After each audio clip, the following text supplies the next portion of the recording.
Ready start.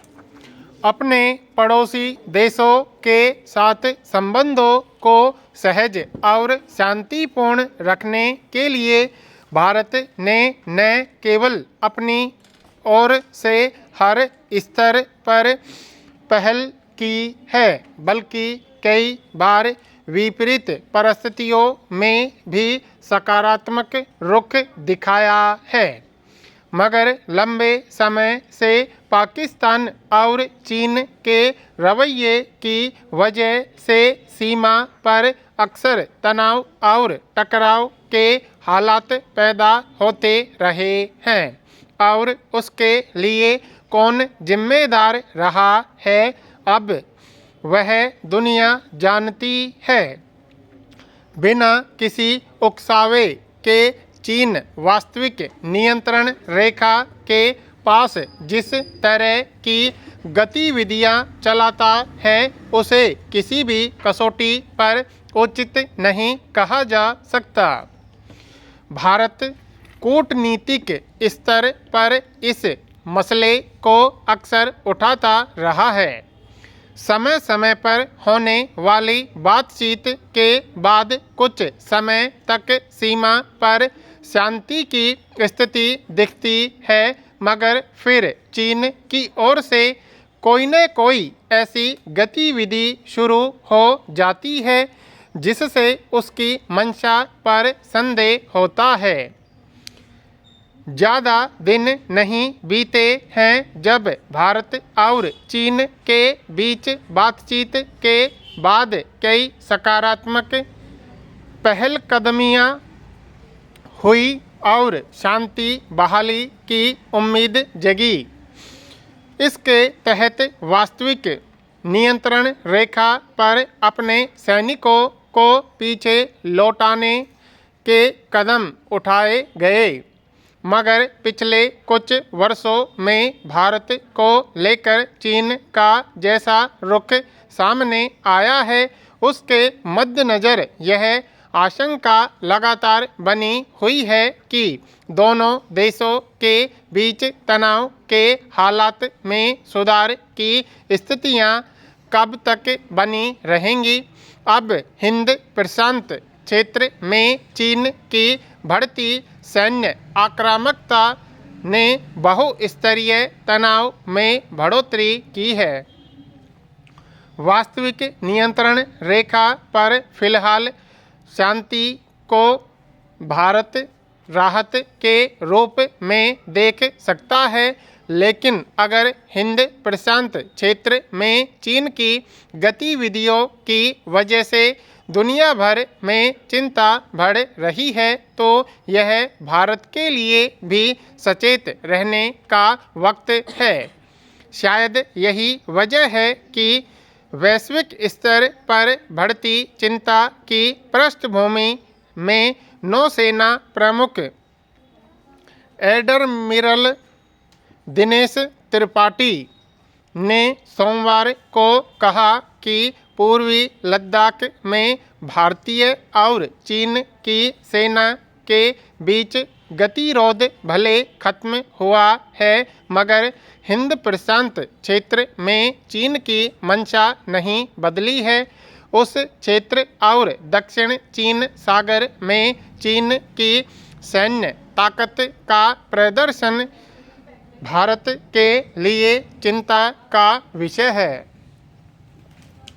यह हकीकत है कि अंतर्राष्ट्रीय स्तर पर चीन खुद को इस रूप में पेश कर रहा है जिसमें उसे दुनिया की सबसे बड़ी शक्ति के तौर पर देखा माना जाए।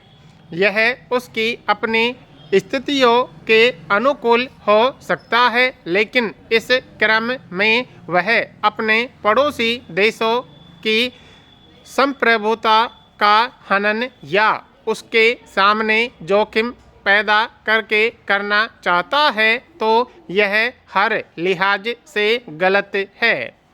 खासकर भारत को लेकर चीन का रवैया अब तक भरोसेमंद नहीं रहा है। अक्सर भारत और चीन के बीच बातचीत में वास्तविक नियंत्रण रेखा पर शांति कायम रखने और एक दूसरे क्षेत्र में किसी भी तरह की गतिविधियां या दखलंदाजी न करने पर सहमति बनती है, मगर कुछ समय बाद चीन के पांव फिर बहकने लगते हैं।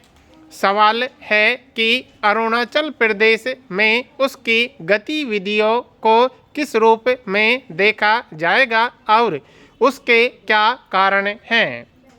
भारत अगर सीमा से संबंधित विवाद के सभी प्रश्नों का हल करना चाहता है तो चीन को इस पर सकारात्मक प्रतिक्रिया देनी चाहिए और अपनी ईमानदारी इच्छा शक्ति के साथ शांति के लिए बनी सहमति पर अमल करना चाहिए।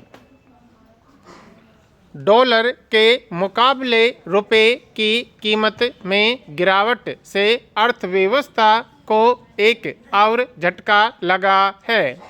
चालू वित्त वर्ष की दूसरी तिमाही में सकल घरेलू उत्पाद घटकर 5.4% पर आ गया।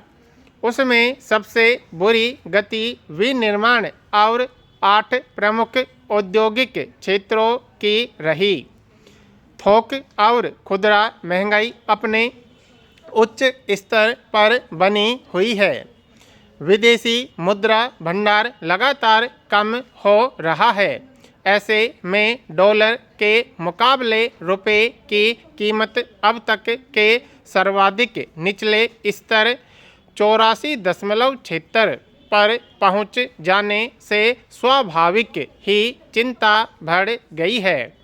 रुपए की कीमत गिरने का असर सीधे सीधे आम उपभोक्ता की जेब पर पड़ता है।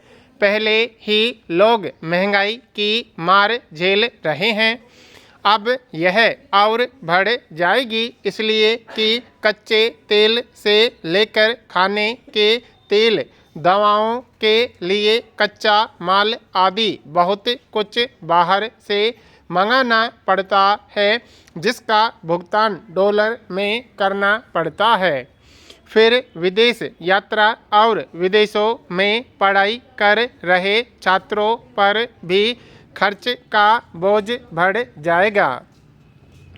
रुपए की कीमत गिरने की बड़ी वजह फिलहाल डॉलर के मजबूत होने और नवनिर्वाचित अमेरिकी राष्ट्रपति डोनाल्ड ट्रंप की ब्रिक्स देशों को डॉलर का उपयोग न करने पर 100% शुल्क लगाने की चेतावनी बताई जा रही है। पर लंबे समय से रुपए की कीमत में नरमी का रुख बना हुआ है।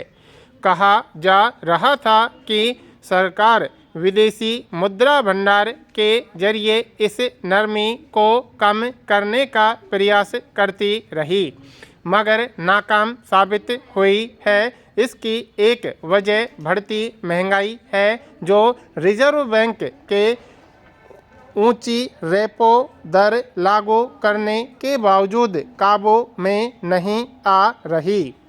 फिर जब से अमेरिकी डॉलर मजबूत होना शुरू हुआ है और ट्रंप राष्ट्रपति चुने गए हैं, विदेशी निवेशकों ने भारत से अमेरिका की तरफ रुख कर लिया है। निर्यात में बढ़ोतरी लाना सरकार के सामने बड़ी चुनौती है, मगर फिर भी हकीकत से आंखें चुराने की कोशिश ही देखी जाती है। जब केंद्र में यूपीए सरकार थी तब भाजपा कहते न थकती थी कि रुपए की गिरती कीमत उसका इकबाल गिरने की निशानी है, मगर विचित्र है कि वह खुद इसे संभाल नहीं पा रही।